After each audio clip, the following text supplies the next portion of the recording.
Right now, more than 15 billion miles from where you are sitting, a machine built in the 1970s is falling through the dark at 38,000 miles an hour, and it is dying.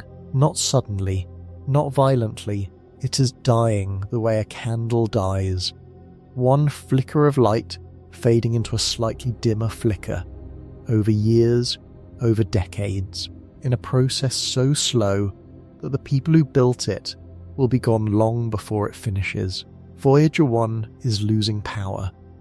It has been losing power every single day since the moment it left Earth, and sometime in the next several years, it will lose enough of it that it will stop being able to speak to us at all. And when that happens, something strange occurs. Voyager 1 does not stop existing. It does not stop moving. It simply stops talking.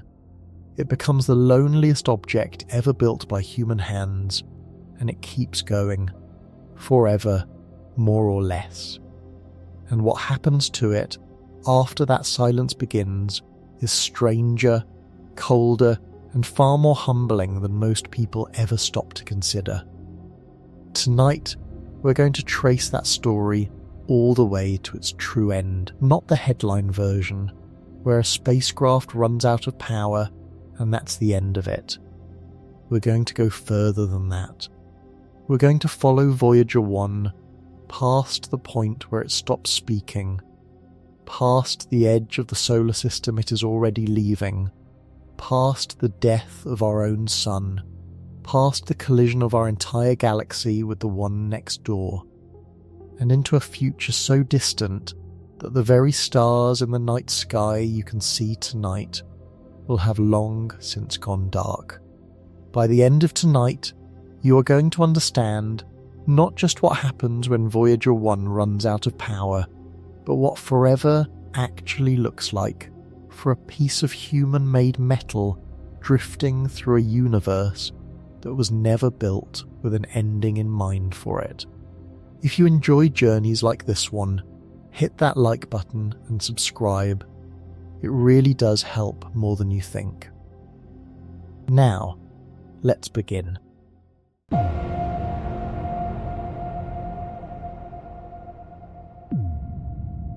Voyager 1 launched on September 5th, 1977, from Cape Canaveral, Florida, riding on top of a Titan Centaur rocket. It was, on paper, a mission to study Jupiter and Saturn. That was the assignment. Fly past two gas giants, take pictures, gather data, and if all went well, extend the mission a little further outward. Nobody involved in building it seriously expected it to still be operating, and still transmitting data back to Earth, nearly 50 years later.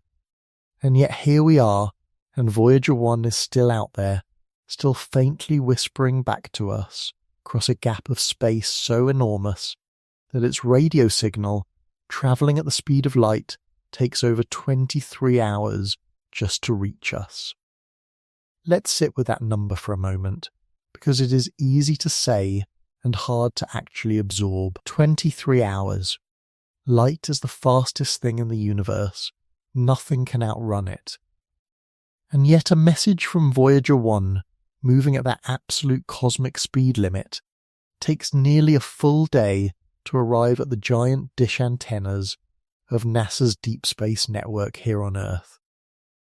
When you compare that to a phone call to the International Space Station, which takes a fraction of a second, or even a signal bounced off the moon, which takes about a 1.5 second round trip, the distance to Voyager 1 stops sounding like distance in any normal sense.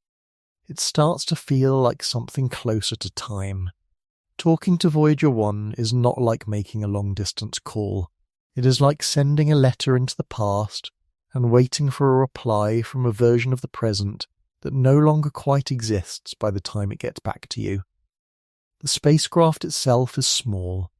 Voyager 1 weighs about 1,600 pounds, roughly the weight of a small car, and much of that mass is instruments, antenna, and the golden record, a phonograph disc carrying sounds and images of Earth, included on the off chance that some other intelligence might one day intercept it and wonder who sent it.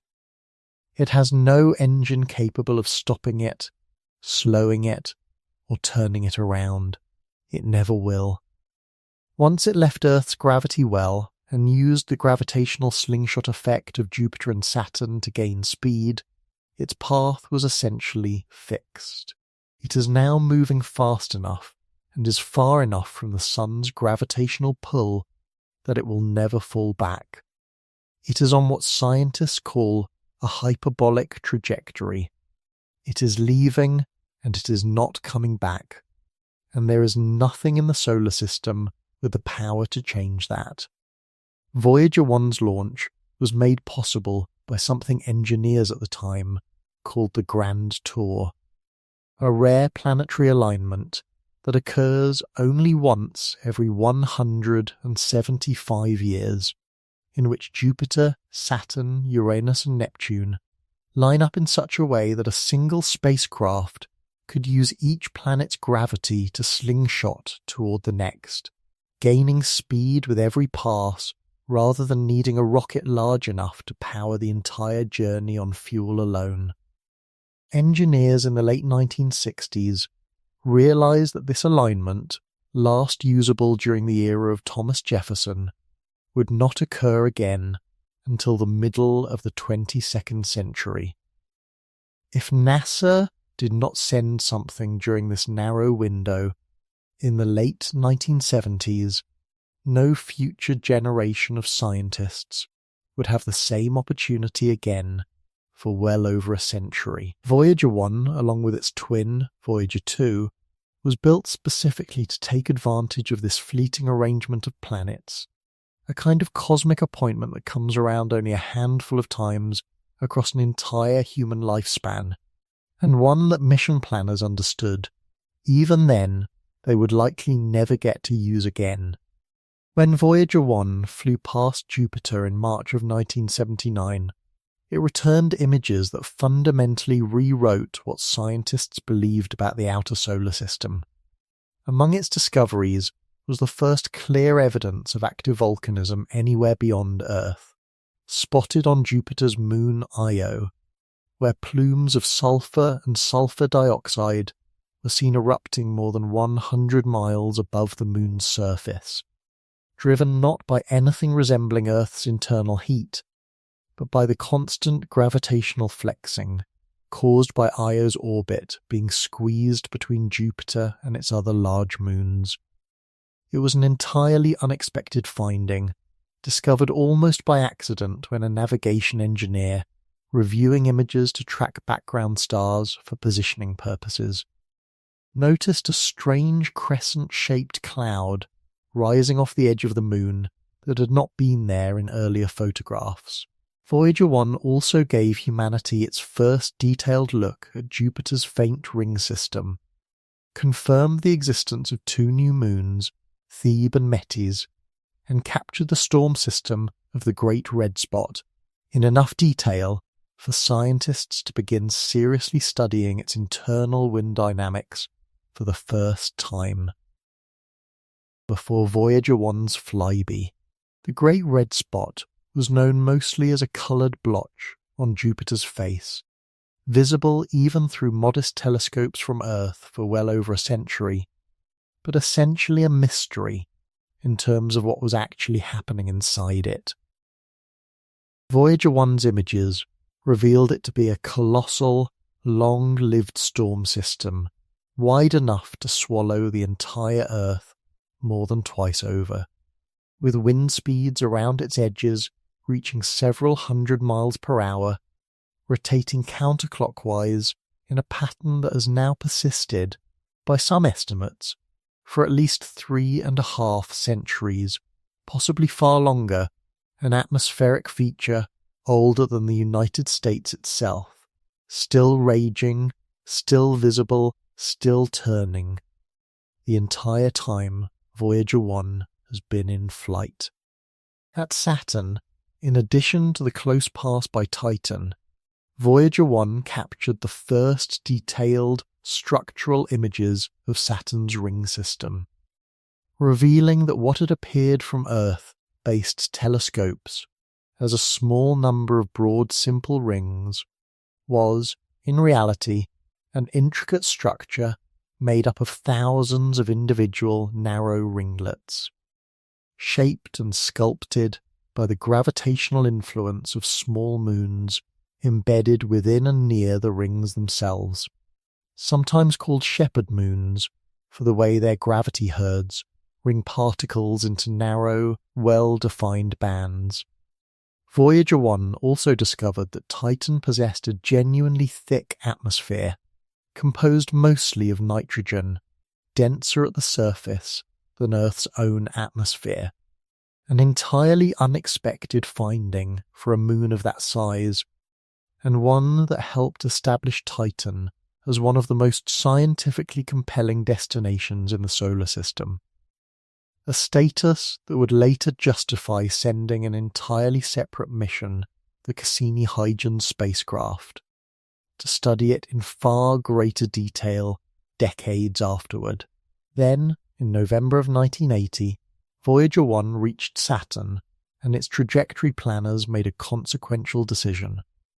To get a close, detailed look at Saturn's largest moon, Titan, who world scientists suspected might have a thick atmosphere and were eager to study, Voyager 1 had to be steered onto a path that used up its final opportunity for a gravity assist toward Uranus and Neptune. In other words, engineers had to choose between studying Titan closely or continuing on to explore the two outermost giant planets the way Voyager 2 eventually would.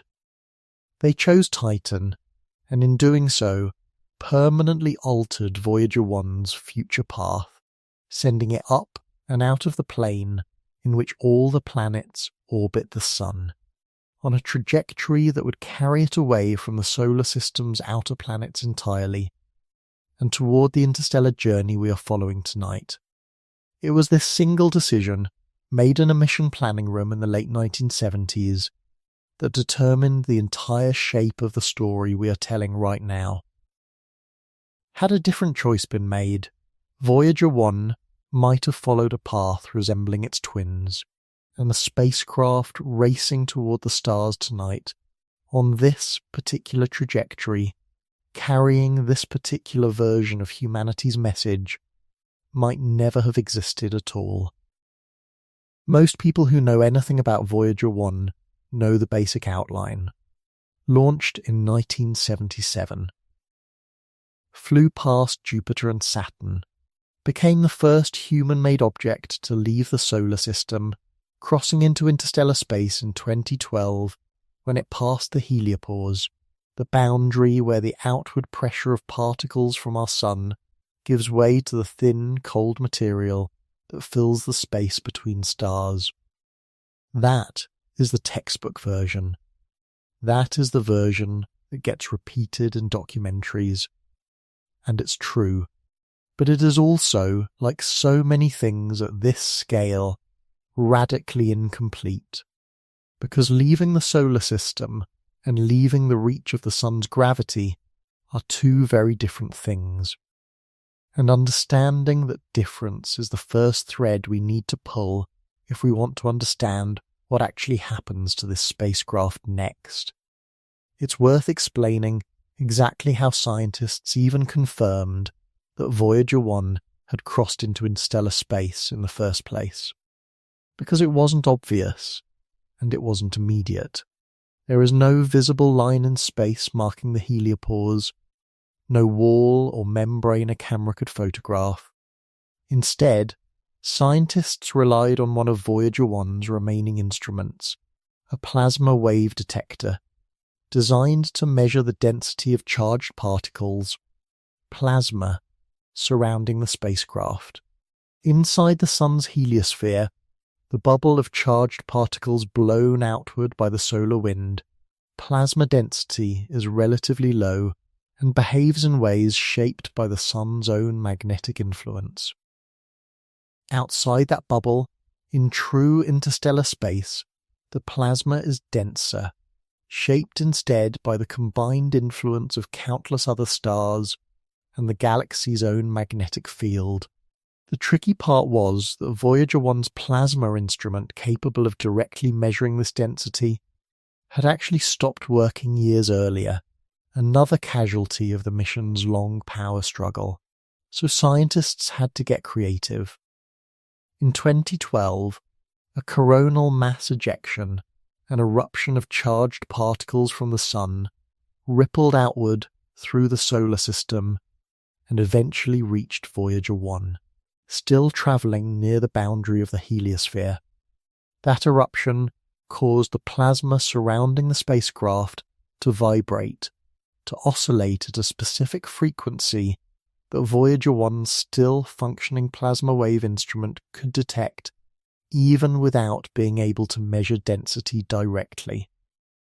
By analysing the pitch of those oscillations, in much the same way a musician can identify a note without seeing the instrument that produced it, scientists were able to calculate the surrounding plasma density with remarkable precision, and confirmed that it matched the far denser plasma expected in true interstellar space, rather than the thinner plasma of the heliosphere.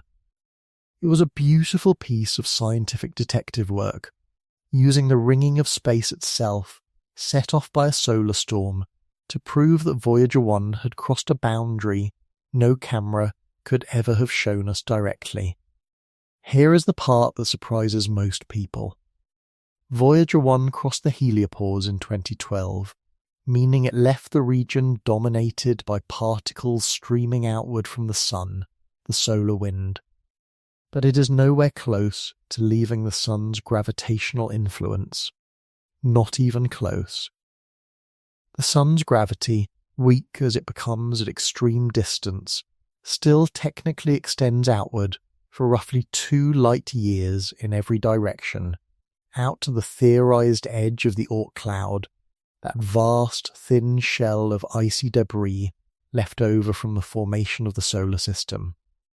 Voyager 1 is currently a little over 166 astronomical units from the Sun, meaning it is more than 160 times farther from the Sun than Earth is.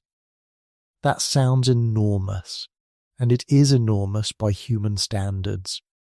But the Oort cloud's outer edge is estimated to be somewhere around 100,000 astronomical units away. Let that sink in. Voyager 1 has been travelling for nearly 50 years, at roughly 38,000 miles per hour, using the momentum gained from planetary flybys performed by the smartest propulsion engineers of the 1970s and 1980s, and it has covered perhaps 1/600th of the distance it needs to travel just to clear the outer edge of our own solar system's gravitational neighbourhood. At its current speed, scientists estimate it will take Voyager 1 approximately 300 years just to reach the inner edge of the Oort cloud, and roughly 30,000 years to pass entirely through it, and finally, truly, leave the gravitational influence of our Sun altogether. Voyager 1 is not close to leaving home. It only just stepped outside the front door. This is the first humbling truth of tonight's story. Proximity and departure are not the same thing, and our intuitive sense of already so far away breaks down completely at these scales. The spacecraft that took our species decades to build, and that has already outlived several generations of the engineers who designed it, is still, technically, gravitationally, a resident of our own solar system. It will remain one for tens of thousands of years after every single person alive today is gone. But there is a second, more urgent countdown running alongside that 30,000-year gravitational one. And this one is not measured in tens of thousands of years. It is measured in single-digit years, maybe a decade or two at most. And it has to do with power. Voyager 1 does not run on solar panels. This surprises people because we tend to assume that anything travelling through space uses sunlight for energy. But by the time you get out to Jupiter, let alone past Pluto's orbit and beyond, sunlight is far too weak and too diffuse to power anything meaningful. At Jupiter's distance, sunlight is roughly 25 times weaker than it is here on Earth. By the time you're out where Voyager 1 currently sits, sunlight has become almost meaningless as an energy source. A faint smear of light coming from a star that, from that distance, looks like nothing more than an unusually bright point among all the other stars. So instead, Voyager 1 runs on something called a radioisotope thermoelectric generator, or ERTG. Inside these units is a quantity of plutonium-238, a radioactive isotope that naturally decays over time, releasing heat as a byproduct of that decay. The REAT-G converts that heat into electricity using something called a thermocouple, a device that generates a small electrical current whenever there is a temperature difference across it. There are no moving parts, nothing to wear out mechanically. It is, in engineering terms, a beautifully simple system. Radioactive decay produces heat, heat produces electricity, electricity powers instruments, transmitters, and heaters that keep the delicate electronics from freezing in the deep cold of interstellar space, where ambient temperatures hover just a few degrees above absolute zero. The physical principle at work inside the thermocouples themselves is called the Seebeck effect, named after the German physicist Thomas Johann Seebeck, who discovered in the early 19th century that when two different metals are joined together and one end is heated while the other remains cool, a small electrical voltage naturally appears across the junction.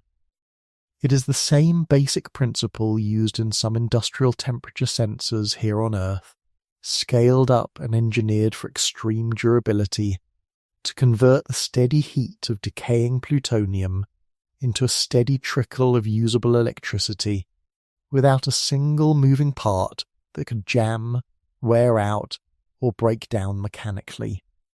This simplicity is precisely why the Reg has remained functional for nearly 50 years in an environment with no possibility of repair.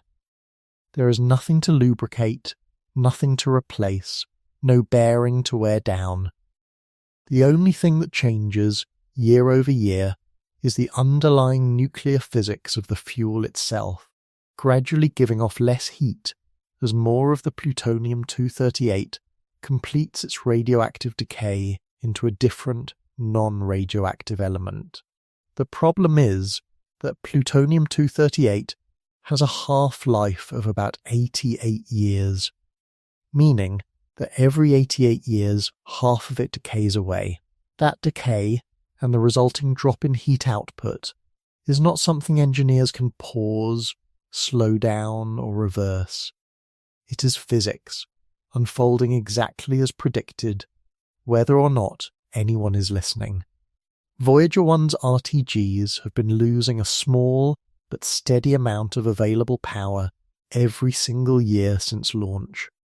When the spacecraft left Earth in 1977, its RTGs produced roughly 470 watts of electrical power, enough to run a full suite of scientific instruments, a transmitter powerful enough to be heard across billions of miles, and heaters to keep sensitive components from freezing. Today, Voyager 1 has less than half of that original power output remaining, and it is still losing more, year after year, in a process that cannot be paused, repaired, or refueled. There is no way to send more plutonium. There is no maintenance crew. There will never be another human hand on this machine, ever again, for the rest of its existence. Whatever power it has now is the entire remaining energy budget for the rest of its story.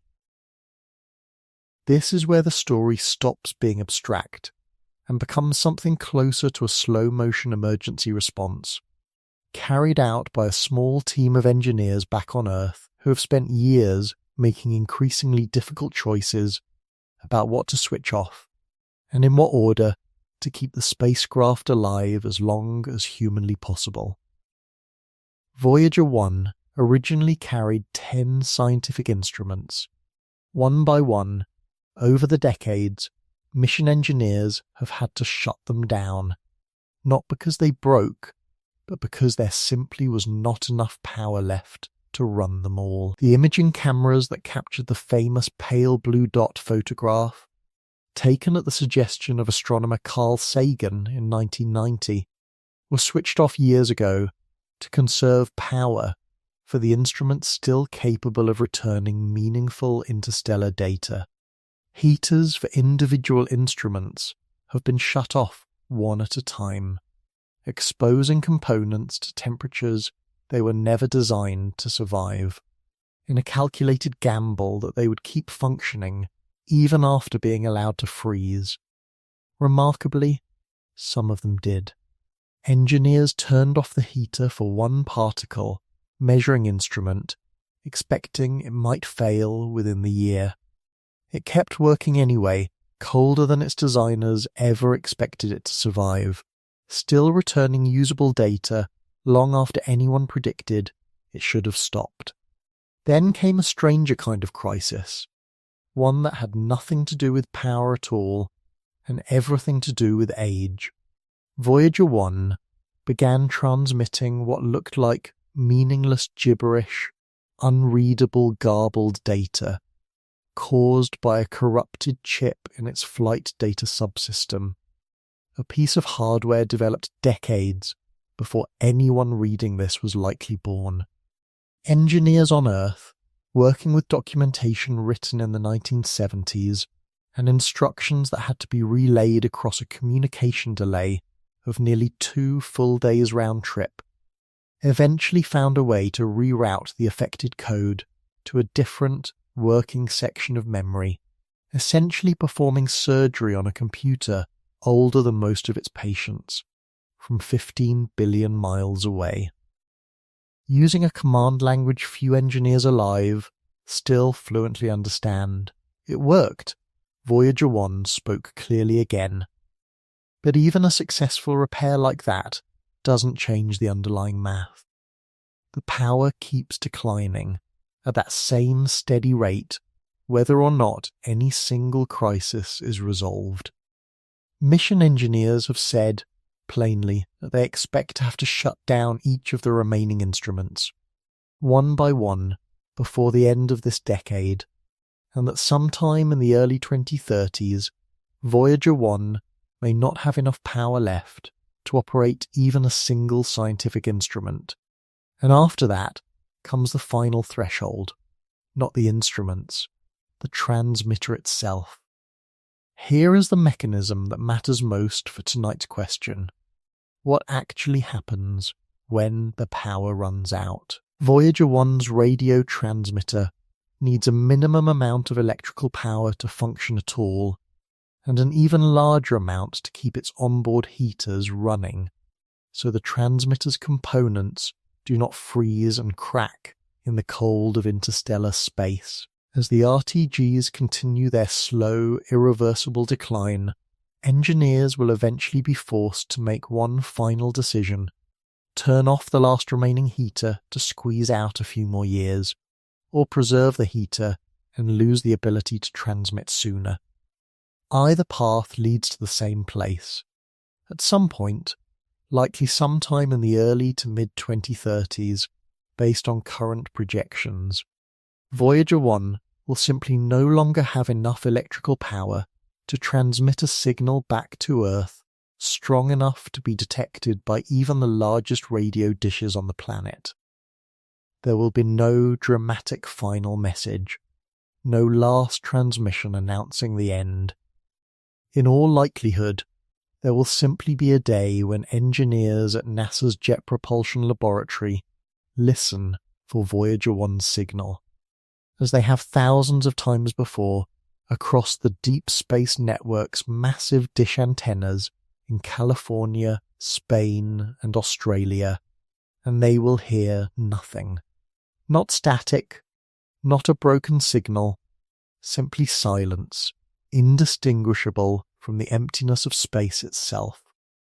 And after enough attempts, after enough silence, Mission Control will conclude, with quiet certainty, that Voyager 1 has spoken its last words to humanity.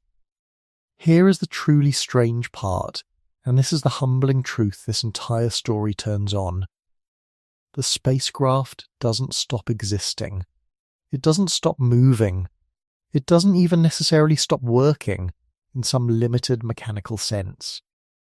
Its structure remains intact, floating through the vacuum, protected from erosion because there is essentially nothing out there to erode it. No atmosphere to create friction, no weather, no biological decay, because there is no oxygen, no moisture, no bacteria this far from any living world. What ends is not Voyager 1. What ends is our ability to hear it. The spacecraft simply becomes deaf and mute to us, and we become deaf and mute to it. And from that point forward, it continues on its path in complete, permanent, total silence. We are used to thinking of an object running out of power as an ending. A car with a dead battery stops. A phone with no charge goes dark and useless. But Voyager 1's ending is not a stopping. It is a vanishing, in the sense that it disappears from our awareness while continuing to exist, unaltered, unaffected by our loss of contact with it, indifferent to whether or not anyone is listening. It will keep moving at 38,000 miles per hour, whether we are paying attention or not. The universe does not require an audience. It's worth noting, too, that the plutonium-238 powering Voyager 1 is not the same material used in nuclear weapons, a common point of confusion.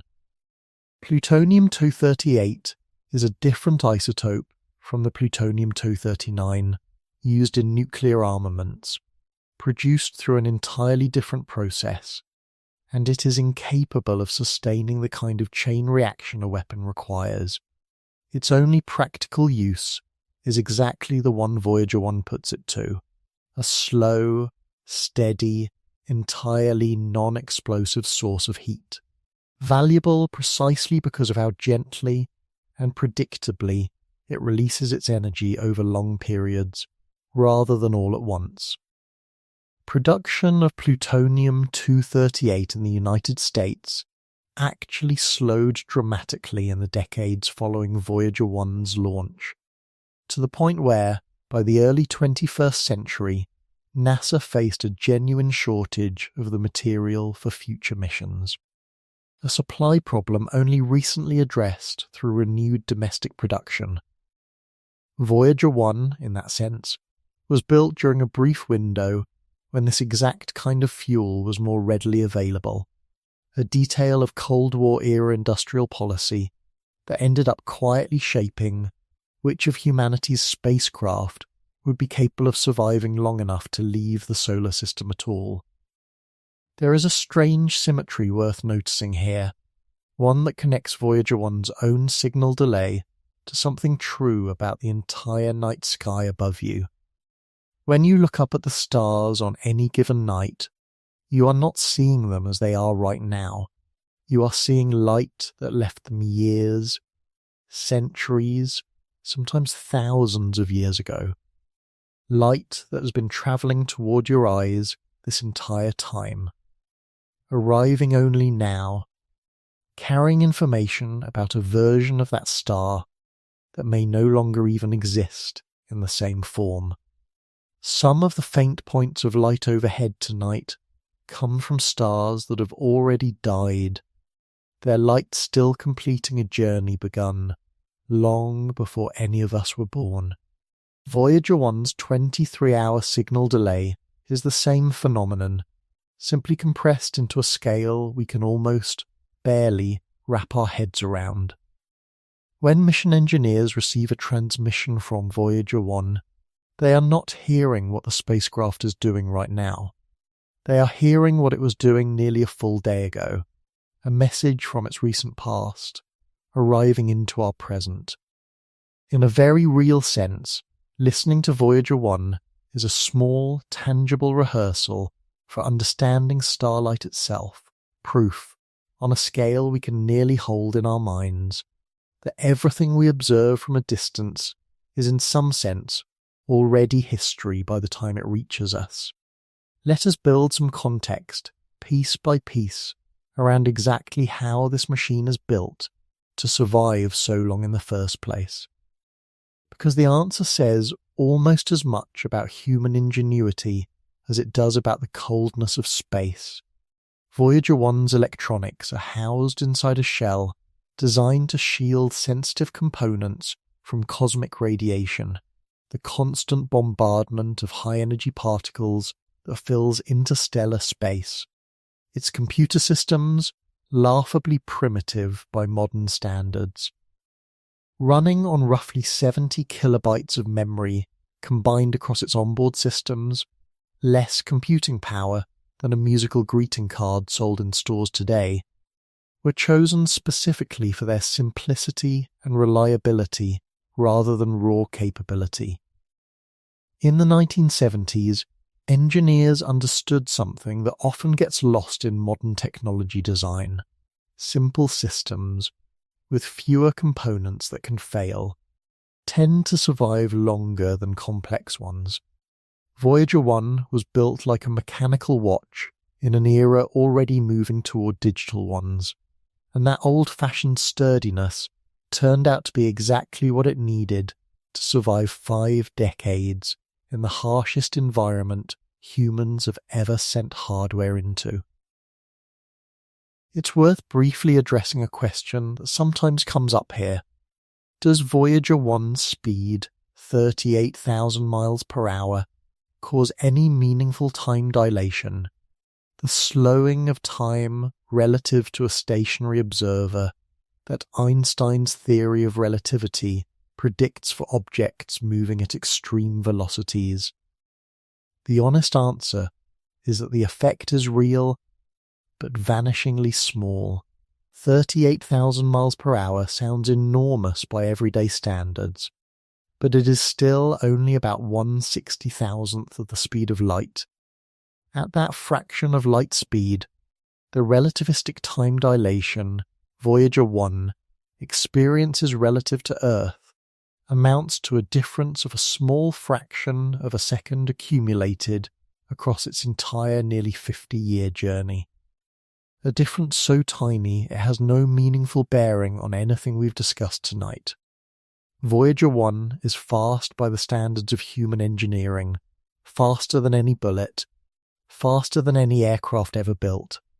But measured against the speed of light itself, the only speed at which relativity's effects become dramatic, it is still, in cosmic terms, moving at a near crawl.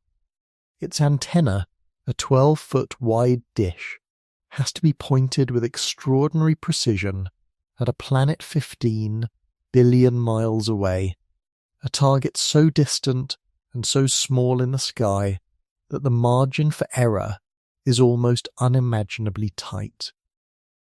A pointing error of even a fraction of a degree would send Voyager 1's signal missing Earth entirely, sailing off into empty space instead, and yet using star trackers that lock onto a reference star, and thrusters so precise they were originally designed to nudge the spacecraft in increments smaller than the width of a human hair, mission engineers have kept that antenna aimed at Earth with remarkable consistency for decade after decade, through a journey of billions of miles.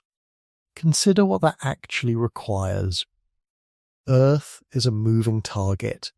It orbits the Sun at roughly 67,000 miles per hour. Voyager 1 has to track that motion, correct for its own drift, and keep its narrow radio beam a signal that spreads out as it travels, the way a flashlight beam widens the farther it goes, aimed precisely enough that by the time that beam has spread across 15 billion miles, Earth still falls somewhere inside it. It is the equivalent of throwing a dart from one end of a football field and hitting a coin balanced on the far goalpost. Except the football field is the length of the solar system. The coin is moving, and you're throwing the dart through nearly a full day of travel time before it even reaches its target.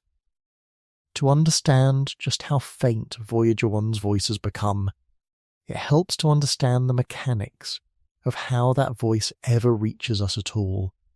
Radio signals, like light, spread outward from their source the further they travel, following what physicists call the inverse square law, meaning that a signal's strength doesn't just fade with distance, it fades with the square of that distance, double the distance, and a signal isn't twice as weak, it's 4 times as weak.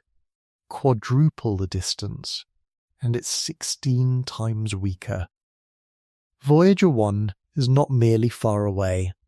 It is far away in a way that compounds against itself, so that by the time its transmission has crossed 15 billion miles, the signal arriving at Earth carries, by some estimates, less power than a single watt spread across a dish the width of a small house.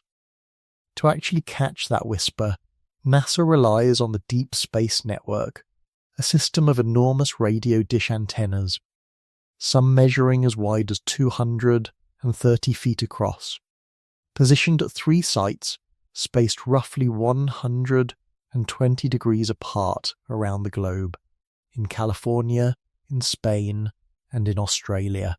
That specific spacing isn't an accident. As the Earth rotates, at least one of the 3 sites is always facing the right direction to keep a line of sight on Voyager 1, ensuring that no matter what time of day it is, anywhere on the planet, someone, somewhere, is capable of listening. Even so, the signal Voyager 1 sends back is so faint by the time it arrives that engineers have compared its strength, once spread across the enormous receiving dish, to the wattage of a refrigerator light bulb heard from the other side of the country.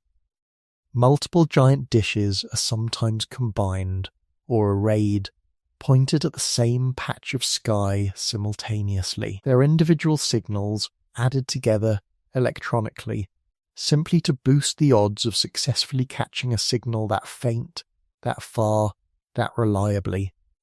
It is worth pausing to really absorb that comparison. A light bulb, not a searchlight, not a beacon. A dim household light bulb, its glow attenuated across a distance measured in billions of miles. And still, using dishes the size of small stadiums and decades of engineering refinement, we managed to catch it, decode it, and turn it back into meaningful sentences of scientific data. That is not a small technical accomplishment.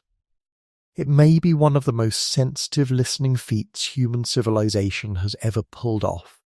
An entire global network of antennas built and maintained for the sole purpose of hearing a whisper that grows fainter every single year. Most people assume that once you understand a machine's power supply is failing, the story is basically finished. That assumption is wrong. It only marks the beginning of a much longer, stranger unravelling, one that takes the spacecraft from the realm of engineering and squarely into the realm of deep time. A scale of thinking most of us never have any real reason to practice. So let's actually do what almost nobody bothers to do, which is trace out what happens to that small, silent, 1,600-pound machine after the day we stop hearing from it, all the way out into a future so distant that our species, our planet, and even our sun will not exist to see it. For the first few hundred years after contact is lost, very little changes in relative terms. Voyager 1 continues drifting outward, completing its slow 3-century journey to the inner edge of the Oort cloud. To put that time frame in a human context, 300 years ago, in the early 1700s, nations were still using sailing ships to cross oceans, and nobody had yet built a working steam engine.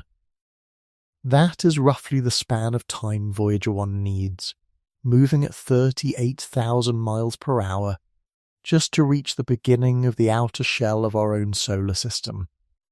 Then comes the truly vast stretch, roughly 30,000 years to cross the Oort cloud itself, a region so sparse that even though it is technically part of our solar system, the icy bodies within it are typically millions of miles apart from one another. Voyager 1 will not collide with anything. Space, even in a cloud of debris, is overwhelmingly empty. Think of it this way. If you scale the Oort cloud down so that each icy object was the size of a grain of sand, those grains would still be spread out across a volume larger than most countries. Voyager 1 threading through that region isn't like a needle finding a haystack. It's more like a single dust mote drifting through the empty air of a cathedral the size of a solar system, with almost nothing anywhere near its path. 30,000 years is longer than the entire span of recorded human history. It stretches back before the invention of writing, before agriculture, before the first cities, into an era when humans were still small bands of hunter-gatherers, when woolly mammoths still walked across Ice Age landscapes. That is the timescale Voyager 1 needs simply to clear the outer boundary of what we still, gravitationally speaking, call home. And then, somewhere around 40,000 years from now, something quietly remarkable happens. Voyager 1 will pass within roughly 1.5 light years of a star called Gliese 445, a small red dwarf currently located in the constellation Camelopardalis. That distance, 1.5 light years, sounds close in astronomical terms, and in a strange sense, it will be the closest Voyager 1 ever comes to another star system for the rest of its existence. But 1.5 light years is still on the order of 9 trillion miles. Even at its close approach, Voyager 1 will not be visiting Gliese 445 in any meaningful sense. It will simply pass by at a staggering distance, carrying its cargo of human sounds and images past a star system that, as far as we know, has never had a single visitor of any kind before or since. This is worth remembering the next time you hear Voyager 1 described simply as the spacecraft leaving the solar system. It is that. But it is also a small, fragile, aging artifact of a very specific and very brief moment in industrial history, made possible by a fuel supply that existed for only a narrow window of years. Launched during a rare planetary alignment that will not repeat for another century, and kept alive since then by a chain of engineers passing careful, patient knowledge from one generation to the next. Very little about Voyager 1's continued existence was inevitable. Almost every part of it depended on a specific decision, a specific resource, or a specific person choosing, deliberately, to keep listening a little while longer. Since crossing the heliopause, Voyager 1 has also given scientists their first direct measurements of the interstellar medium itself, the extremely thin material that fills the space between star systems. That material turns out to be far from empty in any absolute sense, though it is emptier than almost anything humans encounter in ordinary life. The interstellar medium consists mostly of hydrogen and helium atoms, along with trace amounts of heavier elements, at a density so low that a single cubic inch of it typically contains fewer than one particle. Compare that to the air you are breathing right now, which contains something on the order of hundreds of quintillions of molecules in that same volume of space. And the emptiness Voyager 1 is now travelling through starts to come into focus. It isn't a perfect vacuum, but it is close enough to one that the difference, for practical purposes, barely matters. There is a version of this same story unfolding right now, with dozens of other spacecraft scattered across the solar system, orbiters, landers, rovers, each running its own quiet countdown against a failing power source or a dwindling fuel supply, each destined for its own eventual silence on its own timeline. Voyager 1 simply happens to be the furthest along in that shared, larger story, the one currently closest to crossing the threshold from spacecraft we can still hear into object we can only calculate. Every other mission humanity has ever launched into deep space is in some sense walking the same path behind it, at its own pace, toward its own eventual quiet. Voyager 1's instruments have also detected something scientists did not fully expect. The interstellar magnetic field beyond the heliopause is oriented in almost the same direction as the magnetic field inside our own heliosphere, a subtle but important clue suggesting that the Sun's magnetic influence and the surrounding galactic magnetic field are more connected, or at least more aligned, than researchers had previously modelled. It is a small, technical detail, easy to overlook, but it represents exactly the kind of finding that makes this extended mission so valuable to scientists. Information about the fundamental structure of our galactic neighbourhood that could not have been gathered any other way, by any other instrument, from any other vantage point. It is a small, technical detail, easy to overlook, but it represents exactly the kind of finding that makes this extended mission so valuable to scientists. Information about the fundamental structure of our galactic neighbourhood that could not have been gathered any other way, by any other instrument, from any other vantage point.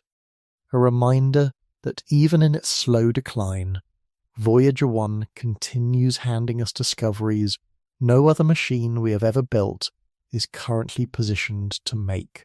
No telescope on Earth, however powerful, can measure the direct, local density and orientation of the material immediately surrounding a spacecraft 15 billion miles away. Only being there, physically present, can produce that kind of data, and Voyager 1 remains, even now, the only human-made object anywhere capable of returning it. It's worth pausing here to compare Voyager 1's journey to that of its twin, Voyager 2, launched just weeks earlier in 1977, though on a different trajectory that took it past Jupiter, Saturn, Uranus, and Neptune, making it the only spacecraft ever to visit all four of the solar system's outer giants. Voyager 2 is also now in interstellar space, also still faintly transmitting, also running down the same irreversible clock of plutonium decay. But its path is angled differently, heading toward a different patch of sky, and it will pass closest, in roughly 40,000 years, to a star in the constellation Andromeda, at a similarly vast, similarly meaningless close distance. Two siblings, launched within weeks of each other from the same planet, will spend the rest of eternity drifting apart from one another through two completely different, essentially empty patches of galaxy, never to reunite, never to communicate with each other again, carrying twin golden records into two different unknown futures. There is something worth sitting with in that image. Two machines built by the same engineers, tested in the same clean rooms, launched from the same coastline in the same autumn of 1977, will spend the rest of time growing farther and farther apart, each carrying a nearly identical message about the same small blue planet, toward two entirely different, unknowable destinations. If Voyager 1 and Voyager 2 could somehow be aware of their own journeys, tonight would be one of the last moments in the story where their paths still felt, in any sense, connected. Voyager 1 and Voyager 2 are not, however, the only human-made objects on a permanent, one-way trip out of the solar system. Two earlier spacecraft, Pioneer 10 and Pioneer 11, launched in 1972 and 1973, also achieved trajectories fast enough to escape the Sun's gravity, and both carried their own small message for any potential finder, a gold anodized plaque, far simpler than the Voyager Golden Record, etched with a diagram of a man and a woman, a map of pulsars intended to indicate our Sun's location, and a simple depiction of the spacecraft's own trajectory through the solar system. Both Pioneer spacecraft have long since gone silent. Pioneer 10's last confirmed signal was received in 2003, and Pioneer 11's in 1995, their plutonium power sources having decayed past the point of usability decades before Voyager 1 and Voyager 2, are expected to follow the same path. They continue drifting outward even now, in total silence, on trajectories astronomers still track using nothing but the predictable mathematics of gravity, since no signal has confirmed their exact position in over 20 years. In a very real sense, Voyager 1's coming silence is not a unique event. It is the fourth time in aerospace history that a spacecraft launched by our species has crossed this same threshold, from a machine we can still hear into an object we can only mathematically predict. The scientific data Voyager 1 gathered during its planetary flybys has also continued to shape mission planning for decades afterward, in ways that extend well beyond its own journey. Its early measurements of Jupiter's intense radiation belts, for instance, informed the shielding and orbital design of later missions sent specifically to study Jupiter and its moons in greater depth. Since engineers designing those follow-up spacecraft needed to know exactly how punishing that radiation environment would be for sensitive electronics. Its imagery of Titan's thick, hazy atmosphere similarly helped justify and shape the later Cassini-Huygens mission, which eventually placed a small probe directly onto Titan's surface, using atmospheric models that traced their origins back to measurements Voyager 1 took in a single flyby decades earlier. In this sense, Voyager 1's usefulness to science was never limited to its own transmissions.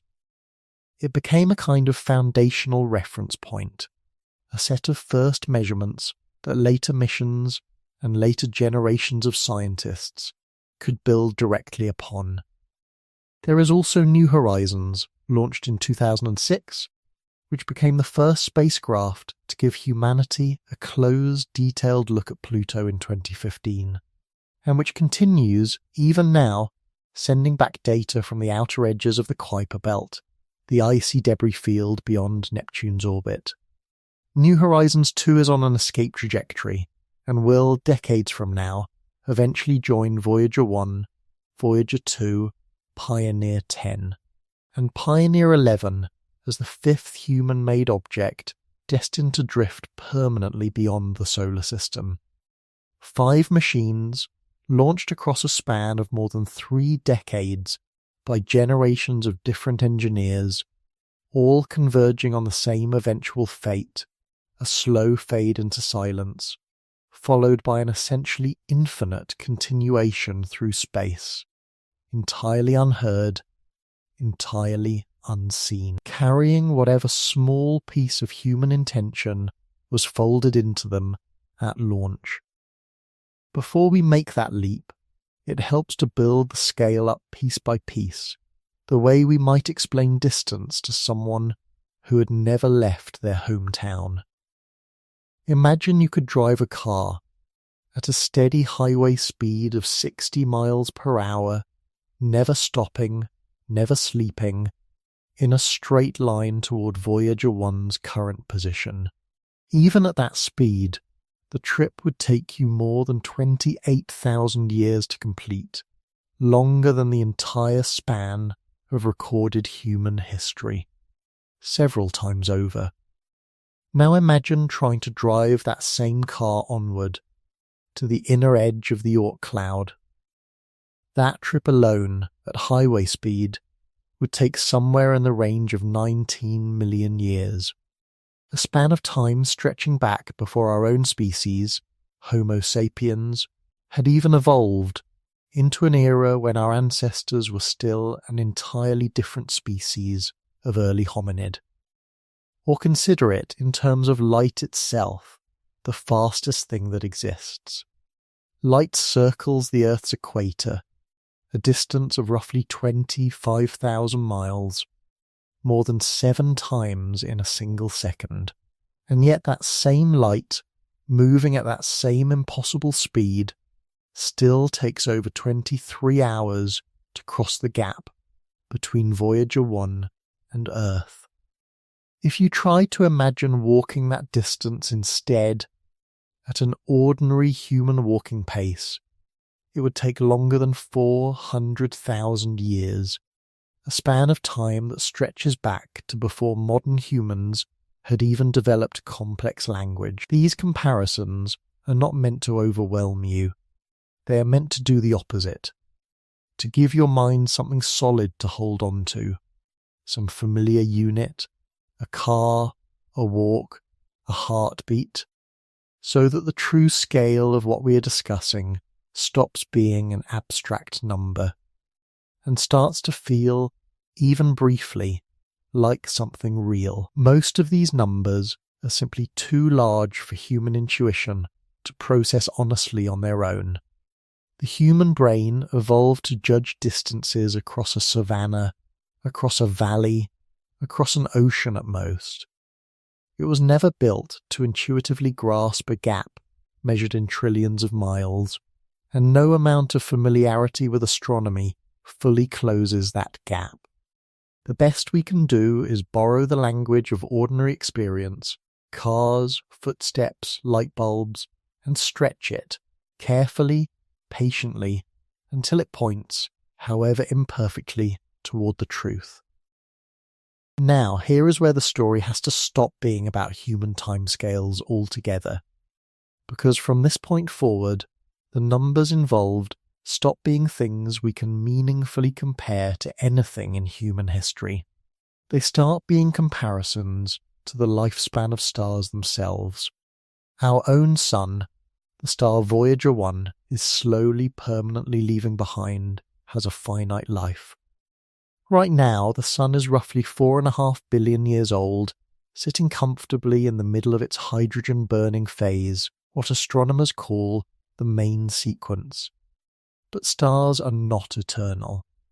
In roughly 5 billion years, our sun will exhaust the hydrogen fuel in its core, and it will begin the process of dying, swelling into what's called a red giant, expanding outward to a size that will likely engulf Mercury, almost certainly engulf Venus, and quite possibly reach all the way out to consume Earth itself, reducing our home world, if it survives at all, to a scorched, lifeless husk orbiting inside the outer layers of its own dying star.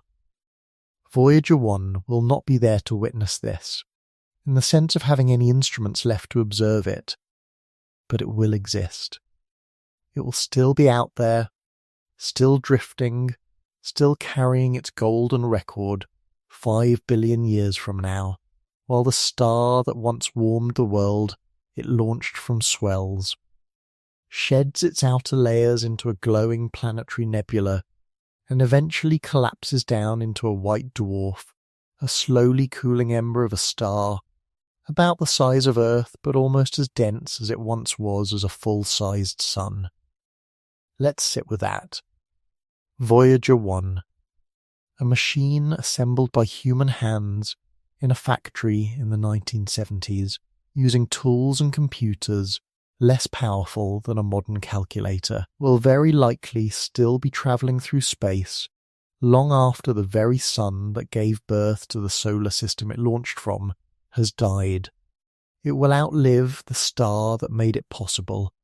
It will outlive the Earth, if Earth does not survive the sun's red giant phase. It will, in every meaningful sense, become one of the last remaining physical artifacts of human civilization, drifting through a universe that no longer contains the world that built it. And the scale only continues to widen from here. Somewhere between 4 and 5 billion years from now, astronomers predict that our entire galaxy, the Milky Way, will collide and eventually merge with our nearest large galactic neighbour, the Andromeda galaxy, itself home to roughly 1 trillion stars. This is not a collision in the sense we typically imagine, no fiery crash of stars smashing into one another. Space between stars, even within a single galaxy, is so vast that direct stellar collisions during a galactic merger are considered extremely unlikely.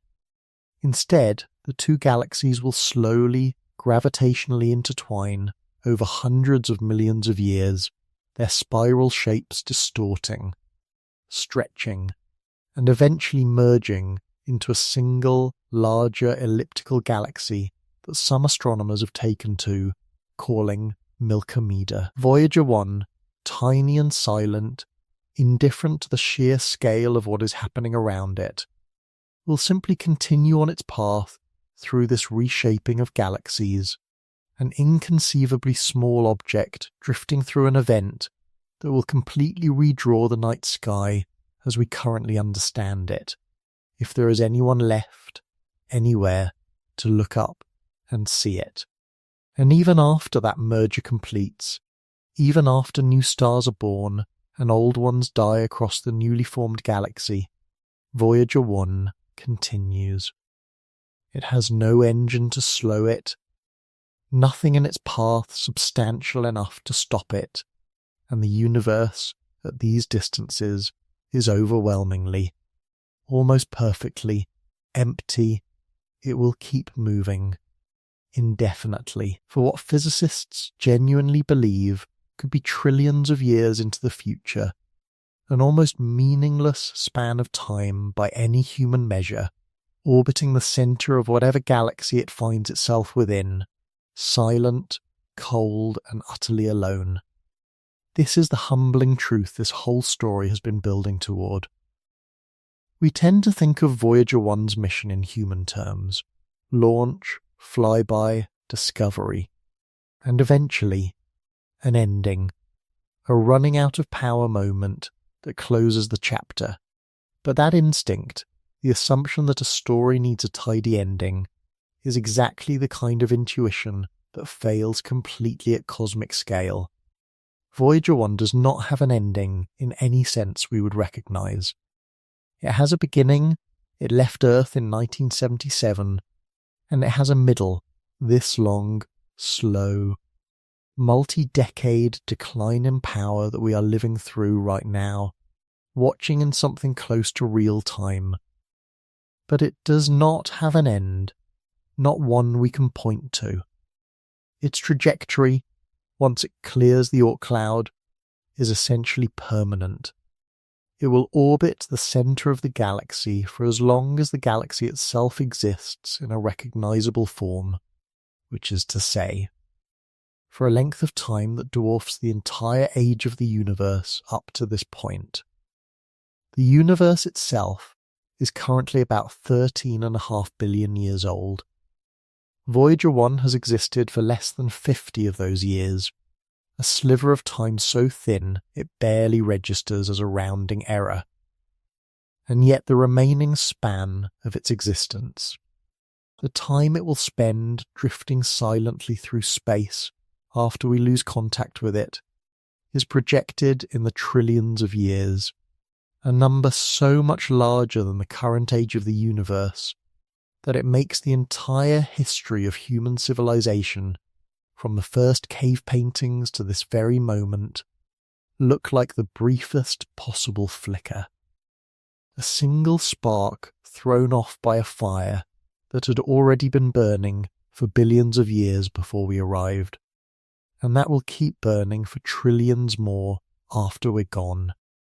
Some physicists have gone even further, extending the thought experiment out toward the true ultimate future of the universe itself, a concept called heat death, in which over a timescale so vast that even trillions feels almost quaint by comparison, stars stop forming, existing stars burn out one by one, black holes themselves slowly evaporate through an extraordinarily gradual process called Hawking radiation, first proposed by physicist Stephen Hawking, and the universe settles into a cold, dark, maximally spread out state where almost nothing happens, ever again.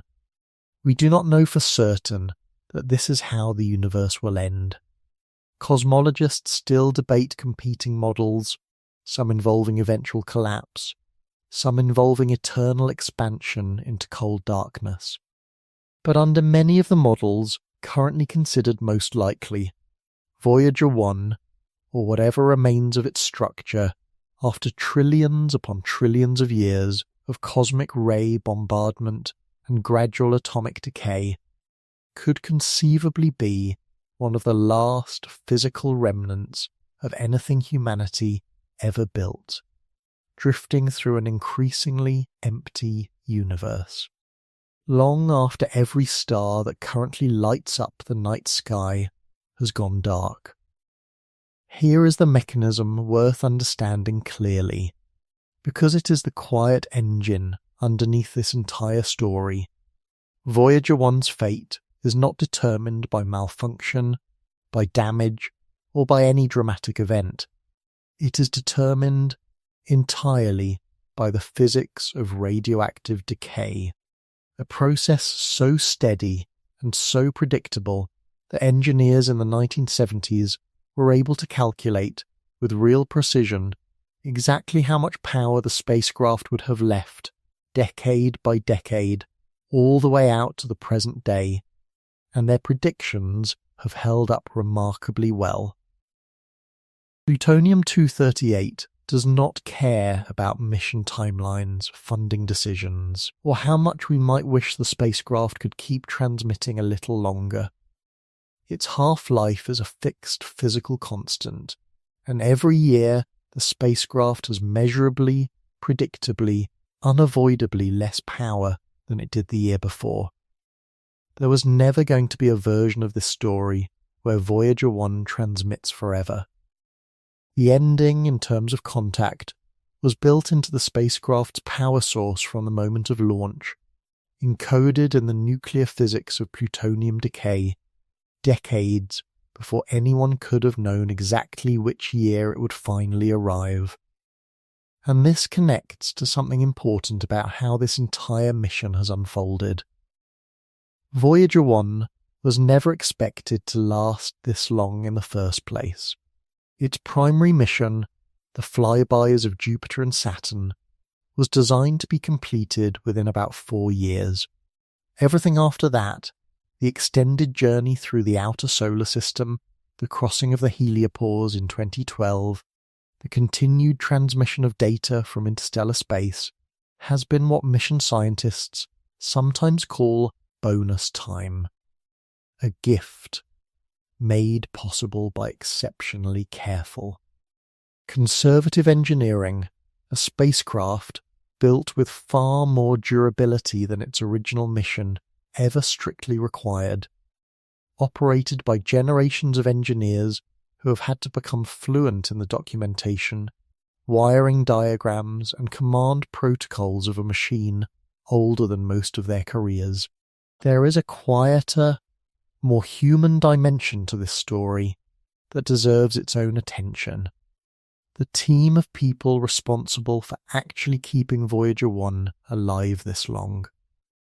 The mission was designed and built by engineers working with the tools of the 1970s, slide rules giving way to early computers, technical drawings inked by hand, testing procedures documented on paper. Many of the original engineers who designed Voyager 1 systems have since retired, and some have passed away, having spent entire careers, from young engineer to retiree, watching over a single spacecraft's journey. The mission has had to pass its institutional knowledge forward across generations of engineers, a slow, deliberate handoff of expertise about a machine whose internal systems predate the personal computer, the mobile phone, and in some cases, the parents of the engineers now operating it. This creates a strange kind of professional inheritance. Younger engineers assigned to the Voyager mission today have described having to learn programming languages and command structures that stopped being taught in universities decades ago, essentially becoming fluent in a kind of technical dialect that exists nowhere else in modern engineering, preserved only because this one spacecraft still needs someone who understands it. When the corrupted computer chip caused Voyager 1 to start transmitting garbled data, the team that eventually solved it had to consult retired engineers, decades-old internal memos, and printed schematics stored in physical archives, essentially performing historical research and detective work as much as modern engineering. In order to understand a system built before most standard computer science curricula even existed. That is worth pausing on, because it is easy to let the vast, cold numbers of this story overshadow the genuinely remarkable human achievement underneath them. A team of engineers, most of them not yet born when Voyager 1 launched, have kept a nearly 50-year-old spacecraft functioning across a communication delay of nearly 2 full days, diagnosing and repairing a corrupted computer chip using documentation written before some of them were born, squeezing years of additional life out of a power source that cannot be refueled, extended, or repaired. In a universe this vast, this old, and this fundamentally indifferent to whether anything we build survives, the fact that Voyager 1 has lasted this long and has taught us this much stands as one of the genuinely remarkable accomplishments of human ingenuity. We did not build something that could last forever.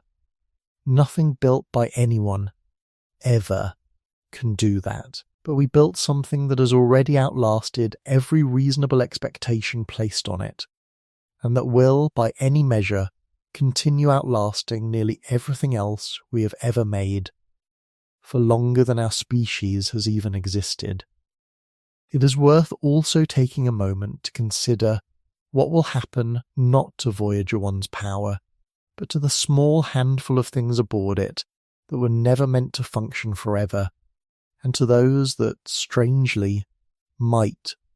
It's worth putting the financial scale of this mission into perspective as well, if only because it helps explain why a project like this was even attempted in the first place. The combined Voyager program, covering both Voyager 1 and Voyager 2, along with their launch vehicles, ground operations, and decades of continued monitoring, cost a total that, adjusted for inflation, comes to a few $1 billion spread across nearly 50 years of operation, an amount that, averaged out across that entire span, represents a strikingly modest ongoing investment for a mission that has produced 50 years of continuous scientific data, redefined our understanding of 4 planets and dozens of moons, and will, by any reasonable projection, continue existing physically for a length of time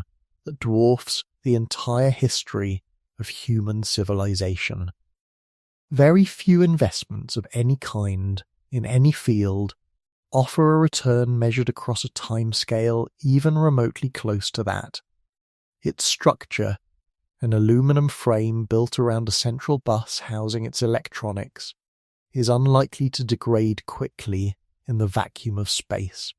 On Earth, aluminum corrodes through exposure to oxygen and moisture. In interstellar space, there is essentially none of either. The greatest long-term threat to Voyager 1's physical structure is not rust or decay in any earthly sense, but the extremely slow, extremely gradual erosion caused by cosmic rays and micrometeoroid impacts. Tiny grains of interstellar dust travelling at extreme velocities that will, over spans of millions and then billions of years, slowly sandblast the spacecraft's surface. Even this process is almost unimaginably slow. Estimates suggest that Voyager 1's physical structure, including the golden record itself, protected by a cover etched with instructions for how to play it, could remain largely recognisable for hundreds of millions, if not billions of years, adrift and untouched, a message in a bottle floating on the largest ocean there is. The golden record deserves its own moment here, because it represents something genuinely unusual in the history of human communication. A message deliberately designed to be understood by someone, or something, that does not yet exist, that may never exist, and that, if it does exist, will almost certainly encounter the message so far in the future, and under such foreign circumstances, that virtually nothing about the world that created it will still be recognisable. The record contains greetings recorded in 55 different human languages, along with a series of natural and human-made sounds, meant to convey what life on Earth were actually like. The sound of wind, of rain, of a mother's kiss, of a baby's first cry, of whale song, of laughter, of thunder rolling across a landscape. It also contains 90 minutes of music from cultures spanning the globe, and 116 images encoded onto the record in a format designed to be reconstructed by anyone capable of understanding the accompanying diagrams, etched directly onto the record's protective cover, explaining, in a kind of universal pictographic language based on physics and mathematics, how to build a device capable of playing it, and how to interpret what they would hear and see. The cover itself was engineered to survive the same billions of years the record inside it might need to wait before any discovery could occur, plated in gold and electroplated with a small sample of pure uranium-238, whose own well-understood radioactive decay rate could, in principle, allow a future finder to calculate exactly how long the record had been drifting since it was made. Turning the cover into a kind of built-in clock, as well as a set of instructions.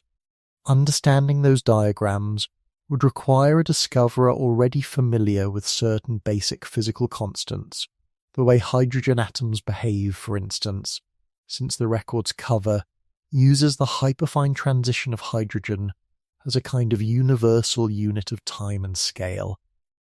On the reasonable assumption that any civilization advanced enough to intercept and study a small metal object drifting through interstellar space would likely already understand atomic physics well enough to decode it. It was, in every sense, a deliberate act of translation aimed not at another nation or culture on Earth, but at an audience that might not share anything at all with us, not language not biology, not a home planet, not even, potentially, a similar relationship to time itself. The process of actually assembling the golden record took months, and involved a small committee of scientists, writers and artists working under significant time pressure, since the record had to be finished before the spacecraft's launch date. They faced genuinely difficult choices about what to include, choices that, in hindsight, feel almost impossibly weighty for a project assembled on such a tight deadline. How do you select 90 minutes of music meant to represent the entirety of human creativity, across every culture, every era, every style, when human musical tradition spans tens of thousands of years and every inhabited continent? How do you choose which spoken greetings to include out of thousands of human languages, living and dead? The committee ultimately settled on a selection intended to be as broadly representative as reasonably possible within the time and space they had, drawing recordings and consultations from linguists, ethnomusicologists, and cultural historians, understanding all the while that no finite selection could ever fully capture something as vast and varied as human civilization. They also included a set of natural sounds meant to stand in for Earth's ecosystem as a whole, arranged in a kind of narrative sequence, moving from the sound of volcanoes and earthquakes, through wind, rain and surf, into the sounds of animals, birds, insects, and eventually, of human life itself. Footsteps, a heartbeat, laughter, and speech. The sequencing was deliberate, meant to tell a kind of wordless story of a living world, one layer building on the next, in a way that might communicate something true about Earth even to a listener, with no shared language, no shared biology, and no shared frame of reference at all. Carl Sagan, who led the committee that assembled the Golden Record, described the project at the time as a hopeful act, sent out into a cosmic ocean, on the chance, however small, that it might one day wash up on a distant shore. He and his collaborators understood, even in 1977, that the odds of the record ever being found, let alone understood, were vanishingly small, and yet they built it anyway, with the same careful, patient attention to detail that went into every other part of the mission, because the act of trying to reach out, even into odds that long, seemed to them worth doing regardless of the outcome. This connects to something important about human motivation that is easy to lose amid all the numbers we have covered tonight. Voyager 1 was never really about Jupiter and Saturn, not entirely. It was about the impulse, deeply human, to look outward, to wonder who else might be out there, and to try, against almost impossible odds, to say hello. That impulse did not require any realistic expectation of an answer. It simply required curiosity and the discipline to build something durable enough to carry that curiosity somewhere far beyond where any of us will ever personally go. Let's turn now to something that often gets overlooked in discussions of Voyager 1's eventual silence. What it would mean, practically, for another interstellar object or another civilization, however unlikely, to actually intercept it. Space, even within our own galaxy, is staggeringly empty. The Milky Way contains somewhere between 100 and 400 billion stars, spread across a disk roughly 100,000 light-years wide. And yet, if you were to scale the galaxy down so that our Sun were the size of a grain of sand, the nearest other star, Proxima Centauri, would still be more than 4 miles away, with essentially nothing but empty space in between. Voyager 1, drifting through that same kind of near-total emptiness, is exponentially less likely to encounter anything at all, let alone something capable of noticing it, retrieving it, and understanding what it represents. Some astronomers have tried to calculate rough odds for this kind of encounter, and the results tend to reinforce just how alone Voyager 1 truly is, and will be. Even under fairly optimistic assumptions about the number of other stars, planets, and potential civilizations scattered throughout the galaxy, the sheer scale of empty space involved makes any kind of chance encounter, over even trillions of years, an event so unlikely that it borders on effectively impossible without invoking some kind of deliberate search, an intelligence out there actively looking for exactly this kind of object, in exactly the right place at exactly the right time. This is worth stating plainly, because it is one of the harder truths tucked inside tonight's story. Voyager 1 will, in all likelihood, never be found by anyone or anything, ever. Its golden record, its careful diagrams, its recordings of human voices and human music, may simply travel forever, unread, a bottle thrown into an ocean so large that the shore, if it exists anywhere at all, may never be reached. And yet, that likelihood does not make the act of sending it any less meaningful. If anything, it deepens it. We built something and sent it outward, fully aware of how unlikely it was that anyone would ever receive it, because the sending itself, the reaching outward, mattered on its own terms. There is something else worth understanding here, something that connects Voyager 1's fate to a much older, much broader question in astronomy, sometimes called the Fermi paradox, after physicist Enrico Fermi, who reportedly once asked, during a lunchtime conversation among colleagues, a deceptively simple question. If intelligent life is common in the universe, where is everybody? Given the sheer number of stars and potentially habitable planets scattered across the galaxy, and given the billions of years those planets have had to develop life, one might expect some sign, some transmission, some artifact of intelligent civilizations elsewhere, and yet, so far, we have found nothing. No signals, no probes, no unambiguous evidence of anyone else out there at all. Scientists have spent decades conducting the search in the other direction as well, listening for any sign that someone, somewhere, has done the same thing we did with Voyager 1, aimed something outward, deliberately or not, that we might be capable of detecting. Programs like the SETI Institute's ongoing radio surveys have scanned enormous portions of the sky across a wide range of frequencies for any signal that could not be explained by natural astrophysical processes, anything that looked deliberately structured, artificial, intentional, decades of listening. Using some of the largest and most sensitive radio telescopes ever built, have turned up nothing conclusive. No confirmed signal, no unambiguous artificial transmission, just the same vast, patient silence that Voyager 1 itself will eventually fall into. Voyager 1, in its own quiet way, is a kind of experiment in reverse. Rather than searching for evidence of someone else, we sent evidence of ourselves outward, into the same vast emptiness that has, so far, yielded no signs of anyone else doing the same.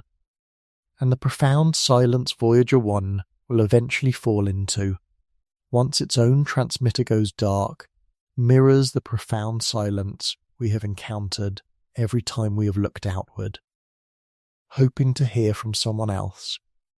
Perhaps that silence simply reflects how difficult interstellar communication and travel genuinely are, even for a civilization motivated enough to attempt it. Perhaps it reflects how rare intelligent life capable of building something like Voyager 1 actually is, we do not know. But Voyager 1's coming silence, its own transition from a faint, aging voice into permanent quiet, is a small personal echo of that much larger, much older cosmic silence we have been straining to hear past for decades.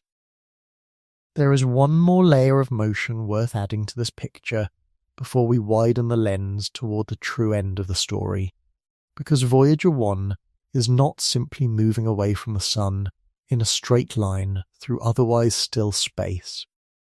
Our entire solar system, Sun, planets, Voyager 1 and all, is itself in motion, orbiting the centre of the Milky Way galaxy at a speed of roughly 514,000 miles per hour, completing one full orbit, sometimes called a galactic year, in approximately 230 million years.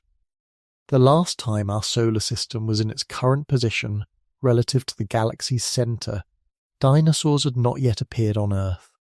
The time before that, complex animal life had barely begun to emerge in the oceans. This means that Voyager 1, even after it leaves the direct gravitational influence of the Sun in roughly 30,000 years, will still be swept along in this much larger, much slower galactic orbit, circling the centre of the Milky Way indefinitely, the way a single grain of sand caught in a vast, slow whirlpool continues circling long after it has drifted away from whatever current first carried it there. Every future milestone we have discussed tonight, the death of our Sun, the merger with Andromeda, the trillions of years of drifting afterward, will all take place while Voyager 1 continues this same slow galactic circuit, one small, silent object among the 100 to 400 billion stars and their attendant debris, all orbiting a common gravitational centre, none of them will ever meaningfully approach. Let's widen the lens one more time, because there is a version of this story that stretches even beyond the death of our Sun and the merger of our galaxy with Andromeda, out toward the true ultimate horizon of physics as we currently understand it. Current cosmological models suggest that the universe is not simply expanding, but that its expansion is accelerating. Driven by a poorly understood force cosmologists call dark energy. If that acceleration continues indefinitely, and current evidence suggests it likely will, then over spans of time measured not in billions, but in trillions upon trillions of years, the universe will grow so vast and so empty that even galaxies themselves will eventually drift beyond one another's gravitational reach. Isolated islands of matter separated by expanding gulfs of nothing. Star formation will gradually slow and then stop entirely as the raw material needed to build new stars, hydrogen gas, becomes exhausted or too diffusely spread to collapse into anything new. Existing stars will continue burning for as long as their fuel allows, red dwarfs, the longest-lived stars in the universe, potentially continuing to shine dimly for trillions of years after our own Sun has long since gone dark, before they too eventually exhaust their fuel and fade. Eventually, over a timescale so vast it becomes difficult to render meaningfully in ordinary numbers, even the smallest, longest-lived stars will burn out, leaving behind a universe populated only by cold stellar remnants, white dwarfs, neutron stars, and black holes drifting through an increasingly dark, increasingly empty cosmos. Even black holes, the most durable objects physics currently knows of, are believed to slowly evaporate over spans of time that dwarf even the numbers we have already discussed tonight, through the extraordinarily gradual process of Hawking radiation, until eventually nothing remains but a thin, cold mist of particles, spread almost infinitely thin across an almost infinitely large universe. It's worth noting that Voyager 1's extraordinary longevity has itself become a kind of case study within the aerospace engineering community, studied and referenced by teams designing newer, more ambitious missions meant to operate for decades in deep space. The lesson engineers most often draw from it is not simply about redundancy or conservative power budgeting, though both mattered enormously. It is about the value of designing for uncertainty itself, building systems flexible enough that future engineers, operating in conditions the original designers could never have anticipated, still have enough room to adapt, to reroute, to improvise. Decades after launch, Voyager 1's flight software was deliberately built to be reprogrammable from Earth, a forward-thinking decision in the 1970s that has allowed mission engineers across 5 decades to patch around failing components, adjust operating parameters, and extend the spacecraft's working life far beyond what its original hardware alone would have allowed. That single design philosophy, building not just for the mission you expect, but for the missions you cannot yet imagine, is often cited as Voyager's most valuable and least visible legacy, quietly shaping how NASA and other space agencies designed spacecraft intended to operate far from any possibility of a repair crew for years or decades after launch. We do not know with certainty whether Voyager 1 or any physical trace of it could genuinely persist across a timescale that long. The honest answer, the one that respects both the science and its limits, is that current physics allows for the possibility, under certain assumptions about the stability of matter itself over extremely long timescales, but that this stretches so far beyond anything we can meaningfully test or observe that it exists more as a thought experiment than a confident prediction. What we can say with real confidence is this: long after our sun has died, long after our galaxy has merged with its neighbour, long after the last stars anywhere have burned their final light, Voyager 1, launched from a small, blue planet in 1977, will very likely still be out there in some form, drifting through the same permanent silence it fell into so very long before, carrying its small, hopeful message toward a universe that had by then forgotten almost everything else about where it came from. Consider, too, the sheer efficiency of what powers this entire 50-year journey. The plutonium fuel inside Voyager 1's 3 RTG units originally weighed only a small number of pounds in total, a quantity of radioactive material that could fit inside a container smaller than a household toaster. And yet, that modest amount of fuel has powered a working spacecraft, its instruments, its transmitter, its heaters, across nearly 5 decades and billions of miles. A scale of energy efficiency almost impossible to achieve through any conventional chemical power source. A battery of comparable size, using the chemistry found in ordinary household batteries, would have been exhausted within days or weeks of launch, long before Voyager 1 ever reached Jupiter, let alone Saturn, let alone interstellar space. It is a quiet reminder that the physics of atomic decay, however slow and however eventually limiting, represents one of the most concentrated, longest-lasting sources of usable energy available to us. A fact that shaped not just this mission's course, but the very possibility of any spacecraft travelling this far from the Sun at all. It helps, before we close, to compare Voyager 1's coming silence to the handful of human structures we already think of as impossibly old. The pyramids of Giza have stood for roughly 4,500 years. Stonehenge in England, is thought to be around 5,000 years old. These are the oldest large structures our species has built that still stand today. Monuments to a kind of permanence that already feels almost beyond ordinary comprehension when you stand in front of them. And yet the 30,000 years Voyager 1 will spend simply crossing the Oort cloud is roughly 6 times longer than the entire span of time since the pyramids were built. The 40,000 years before its closest approach to another star is nearly 8 times that span. And the billions of years before our sun even begins to die are a length of time so much greater than the pyramid's age that the comparison stops being useful at all. The way comparing a single grain of sand to the entire coastline of a continent stops being a comparison of scale and becomes, instead, a comparison of 2 entirely different categories of thing.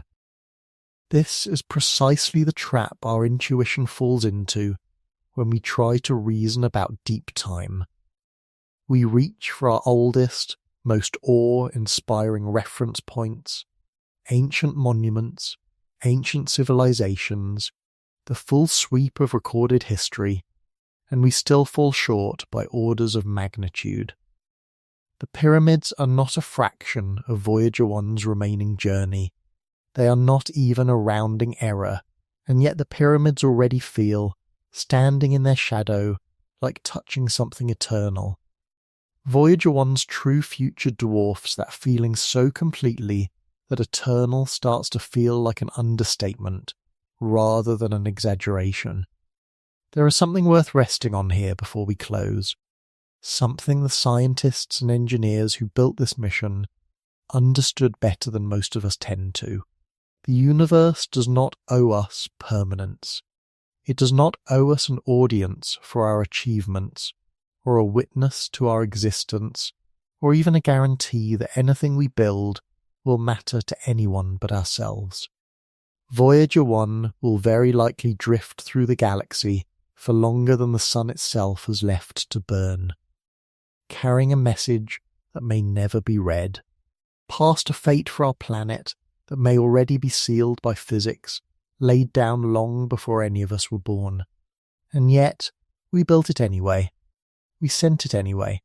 We recorded a mother's kiss and a baby's cry, and put it on a golden disc and hurled it into the dark, on the small, quiet hope that maybe, somewhere, sometime, someone would understand what it meant to have existed here at all. That is not a small thing. In a universe this indifferent, that hope is one of the most human things we have ever made. And perhaps that is the quietest, truest way to understand what actually happens after Voyager 1 runs out of power. Nothing dramatic, no collision, no destruction, no final blaze of light, just a small machine, built with care by people long gone, continuing to do the only thing it has ever known how to do, moving forward, steadily, silently, into a darkness so vast that our entire recorded history barely registers as its opening sentence. Let's bring this back, one final time, to the very specific, very human moment we are actually living through right now. Somewhere in the next several years, an engineer at NASA's Jet Propulsion Laboratory, perhaps someone not yet assigned to the mission, perhaps someone not yet even hired, will sit down at a console, send a routine signal out toward a small, aging spacecraft 15 billion miles away, and wait the better part of 2 days for any kind of reply. And at some point, that reply will not come. Not because of an error, not because of a mistake, simply because, after nearly 50 years of faithful service, far beyond anything its original engineers ever expected of it, Voyager 1 will have finally, quietly, run out of the power it needs to speak. It's worth considering, too, what happens to the human side of this story once that silence falls. The small team currently responsible for Voyager 1's day-to-day operations will not simply vanish the moment contact ends. There is typically a formal process for closing out a mission of this scale and historical significance, archiving decades of engineering data, command histories, and scientific findings in a form future researchers can still access and understand. Consolidating institutional knowledge that took decades to build so it isn't lost entirely, and, in many cases, redirecting remaining staff and expertise toward other ongoing or future missions that can benefit from lessons learned keeping a 50-year-old spacecraft alive far longer than anyone thought possible. In a strange way, Voyager 1's greatest legacy may end up being less about the specific scientific data it returned, valuable as that data has been, and more about the engineering culture it created, a living demonstration that spacecraft built with enough care, redundancy, and conservative design margins can outlast their designers, outlast their original mission goals, and continue teaching us things for decades beyond anyone's original expectations. There will likely be a small ceremony of sorts, quiet acknowledgements among the mission team, perhaps a short statement issued to the public, marking the end of humanity's longest continuous conversation with the outer universe. And then, in the truest sense, the story will not end at all.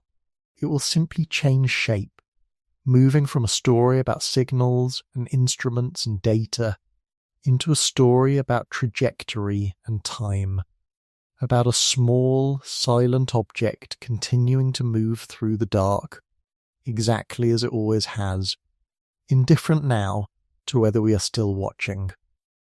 It will clear the Oort cloud in roughly 30,000 years. It will drift past a distant red dwarf star in roughly 40,000 years. It will still be moving as our own sun begins to swell into a red giant in about 5 billion years. It will still be moving as our galaxy slowly merges with Andromeda across the 4 to 5 billion years after that. And it will, by every honest measure current physics can offer, likely still be moving long after every star currently visible in tonight's sky has burned down into darkness, carrying, the entire time, a small golden record containing the sound of a mother's kiss, a baby's first cry, and the greeting of a species that once looked up at its own night sky, wondered who else might be out there, and decided, against every reasonable expectation of ever getting an answer, to say hello anyway. If you take only one thing from tonight's journey, let it be this. We tend to measure our own lives, and even our own species, against the length of a human lifespan, or at most against the length of recorded history, a few thousand years at the very outside. Against that yardstick, everything about Voyager 1's future feels less like a story with an ending, and more like an ending that never arrives at all. 30,000 years to clear the Oort cloud, 40,000 years to its nearest approach to another star, 5 billion years before the sun that once warmed the coastline it launched from finally swells and dies, trillions of years drifting through whatever remains of the galaxy after that. These are not numbers meant to frighten you. They are numbers meant to recalibrate, gently, what far away and a long time actually mean, so that the next time you look up at the night sky, the ordinary act of looking up might carry just a little more weight than it did before. Think back to the candle we began with tonight, the image of Voyager 1 dying the way a candle dies, one flicker fading into a slightly dimmer flicker. That image holds up remarkably well against everything we've now covered. A candle's flame doesn't go out because something breaks. It goes out because the wax feeding it is a finite, non-renewable resource. And the flame simply grows smaller and smaller in a smooth, predictable curve until there isn't enough fuel left to sustain visible light at all. Voyager 1's plutonium works the same way, an 88-year half-life ensuring the flame of usable electrical power shrinks by predictable, physics-determined increments every single year, with absolutely nothing anyone can do to add more wax to the candle once it's burning. The only real difference is scale. An ordinary candle burns down in a matter of hours. Voyager 1's candle has been burning for nearly 50 years, and even now is not quite finished flickering. Consider, too, that everything Voyager 1 will ever encounter from this point forward, it will encounter alone. No further course corrections, no further repairs, no further conversation with the people who built it, the people who have spent their careers listening for its faint, fading voice across a gap of space that grows larger with every passing year. At some point, probably within your own lifetime if you are young enough, or within the next decade or two regardless, that conversation will end, quietly without any dramatic final transmission, simply because there will no longer be enough electricity left inside a slowly decaying piece of plutonium to carry it. And when that happens, Voyager 1 will not become a monument. It will not become a tombstone. It will simply become what it always secretly was underneath all the data and all the discoveries. A small, drifting piece of home, carrying a mother's kiss and a baby's first cry, and the sound of rain falling on a planet that, for all we currently know, might be the only place in the entire universe where rain, or kisses, or the sound of laughter have ever existed at all. It will carry that small, quiet evidence of us forward, through the death of the star that made us possible, through the merging of galaxies, through timescales so vast that forever stops sounding like an exaggeration and starts sounding like the only honest word left. Voyager 1 has, in its own way, already become something larger than the sum of its instruments and data, even here at home, decades before its final signal fades.